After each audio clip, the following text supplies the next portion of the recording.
దేవుని వాక్యమును శ్రద్ధతో వినాలని ఆశపడుతున్నటువంటి ప్రపంచ దేశాల క్రైస్తవులకు, కృపామయ టీవీ వీక్షకులందరికీ కూడా క్రీస్తు వారి పేరిట శుభాలు, వందనాలు తెలియజేస్తా ఉన్నానండి. దేవుడు కోరుకున్న రాజు. ఊరికే అయిపోరండి రాజులు. ఊరికే డబ్బులు కూడా ఊరికే రావంటున్నారు కదా. ఏది ఊరికే రాదు, రోగం కూడా ఊరికే రాదు. నువ్వు ఏదైనా తప్పు చేస్తేనే వస్తుంది. సమూయేలు మొదటి గ్రంథము 16వ అధ్యాయము 8 నుంచి 13 వరకు ఉన్నటువంటి ఒక సందర్భాన్ని మీకు వినిపిస్తాను. యెషయి అబీనాదాబును పిలిచి సమూయేలు ఎదుటికి అతన్ని రప్పించగా అతడు యెహోవా ఇతన్ని కోరుకొనలేదని చెప్పాడు. ముందు ఏలియాబు వచ్చాడు. పొరపాటున సమూయేలు ఇతనా అని అనుకున్నాడు, కానీ కాదు అన్నాడు దేవుడు. ఆ తర్వాత రెండవని పిలిచాడు అబీనాదాబుని, ఇతను కూడా కాదన్నాడు సమూయేలు. అప్పుడు యెషయి షమ్మాను అనేటువంటి మూడవని పిలవగా వాడు కూడా కాదన్నాడు. ఇతడు దేవుడు కోరుకున్న వాడు కాదు, పంపిజే పక్కకే నెక్స్ట్ అన్నాడు.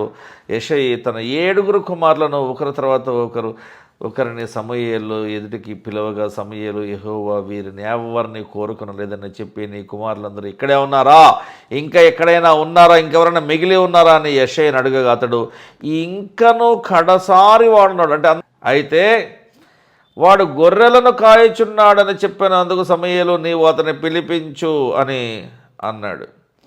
అతడు అక్కడికి వచ్చే వరకు మనము కూర్చుందామని యెషయితో చెప్పగా అతడు వాని పిలువనంపించి లోపలికి తోడుకుని వచ్చెను. అతడు ఎర్రని వాడును, చక్కని నేత్రములను కలవాడును, చూడటానికి సుందరమైన వాడునై ఉండెను. అతడు రాగానే నేను కోరుకున్నవాడు ఇతడే, దేవుడు కోరుకున్నవాడు ఇతడే, నీవు లేచి వానిని అభిషేకించమని యెహోవా సెలవీయగా సమూయేలు తైలపు కొమ్మును తీసి వాని సహోదరుల ఎదుట దావీదుకు అభిషేకము చేశాను. ఆ రోజు నుండి యెహోవా ఆత్మ దావీదు మీదకు బలముగా వచ్చెను. దేవుడు కోరుకున్న వ్యక్తి, ఒక సంఘ కాపరిని దేవుడు ఏర్పాటు చేస్తే, దేవుడు పంపిస్తే, దేవుడు నియమిస్తే అతని యొక్క సేవ వేరే రేంజ్లో, లెవెల్లో ఉంటుంది. ఏదో మాట్లాడాలి కాబట్టి మాట్లాడుతున్నారు బైబిల్ గురించి సంఘ కాపర్లు. ఈ రోజున చాలా సంఘాలలో ఆరాధనలలో ఆదివారం రోజున ఏదో ఒకటి మాట్లాడాలి కాబట్టి. కొంతమంది అయితే అందరిలాగా నేను క్రొత్త నిబంధన కాదు, ఎవరూ పట్టించుకొని పాత నిబంధన గ్రంథములో ఉన్నటువంటి దినవృత్తాంతముల గ్రంథములో ఉన్నటువంటి చారిత్రాత్మక విషయాలను నేను మాట్లాడతాను. నేను ఇశ్రాయేలు దేశాన్ని పర్యటించి వచ్చాను, అక్కడ వీళ్ళెవరూ చూడని నేను మాత్రమే చూసి తెలుసుకున్నటువంటి ఒక విషయాన్ని, ఒక చారిత్రక ఆధారాన్ని నేను వీరికి ఇమేజ్ చూపించి మరి నేను మాట్లాడతాను అని మరికొంతమంది ఇన్నోవేటివ్గా, అంటే సృజనాత్మకంగా ఉండాలి నా సందేశాలు, మిగతా వారి వలె ఉండకూడదు అని ఆవేశముతో మాట్లాడేవారు కొంతమంది ఉన్నారు.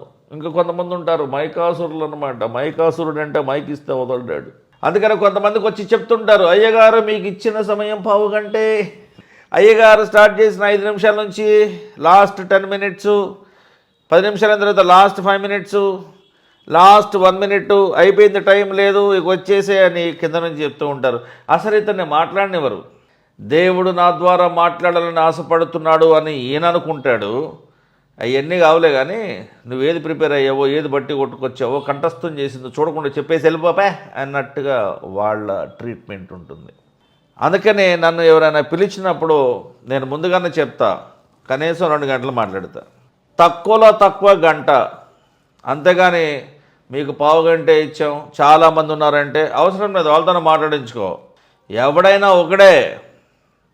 ఎందుకు ఇంతమంది మాట్లాడుతున్నప్పుడు మనుషులే మాట్లాడతారు. దేవుడు అందరి ద్వారా మాట్లాడు, ఒకడిని ఎన్నుకుంటాడు. ఇక్కడ ఎన్నుకోలా. యెషయికి 8 మంది కుమారులు ఉన్నారు.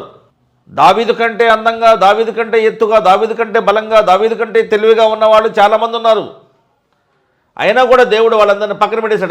గమనించండి, దేవుని చేత ఏర్పాటు చేయబడినటువంటి సంఘ కాపరులు, సువార్థికులు, సంఘ పెద్దలు, విశ్వాసులు, వారి యొక్క ఆలోచనలు, వారి యొక్క విధి విధానాలు, వారి జీవన విధానము, వారి మాటలు, వారి పాటలు, వారి సందేశాలు, వారి వివరణ దైవికంగా ఉంటాయి. దేవుని ఆధీనము నుండి వస్తాయి వాళ్ళ తలకాయలోకి. దేవా, నా ద్వారా మీరే నాతో నా ద్వారా మాట్లాడండి ప్రభువా. నా మైకు నువ్వే, నా సందేశం నువ్వే, నా మెసేజ్ నువ్వే దేవా.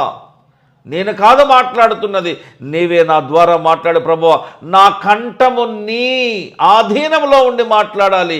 అంతేకాని నా ఆలోచన చొప్పున, నా కోపము చొప్పున, నా వాయిస్ చొప్పున, నా యాక్సెంట్ చొప్పున, నా తెలివి చొప్పున నేను మాట్లాడకూడదు ప్రభువా అని మీరు నిర్ణయం తీసుకున్న తర్వాతనే మీరు జనుల ముందు నిలబడండి.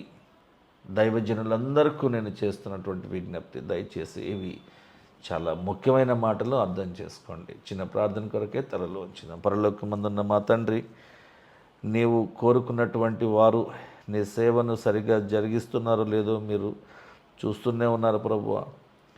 ఎంతోమంది గొప్ప దైవజనులను నేను చూసి ఉన్నాను, లేఖనాలలో చూసి ఉన్నాం, చదివి ఉన్నాం, తెలుసుకున్నాం.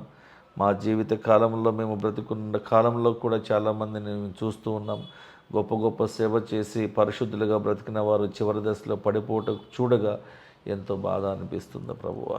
మేము ఎన్ని కష్టాలు వచ్చినా, నష్టాలు వచ్చినా యేసుక్రీస్తు ప్రభువునే మేము రక్షకునిగా ఎన్నుకుని ఉన్నాం కాబట్టి, ఎంచుకొని ఉన్నాం కాబట్టి, ఒప్పుకొని ఉన్నాం కాబట్టి, నిరీక్షణలో బ్రతుకుతున్నాం కాబట్టి, ఈ నిరీక్షణ మాకు బలము కాబట్టి, నీ కృప మాకు చాలు కాబట్టి ప్రభువా, మా అందరికీ మీరే తోడుగా ఉండి మా చేయి పట్టుకుని మమ్మల్ని ముందుకు నడిపించమని, ఆత్మీయంగా బలపరిచి మాతో మీరే ప్రయాణం చేసి మా జీవితాలను బాగు చేయమని యేసుక్రీస్తు వారి పరిశుద్ధ నామంలో ప్రార్థిస్తున్నాం తండ్రి.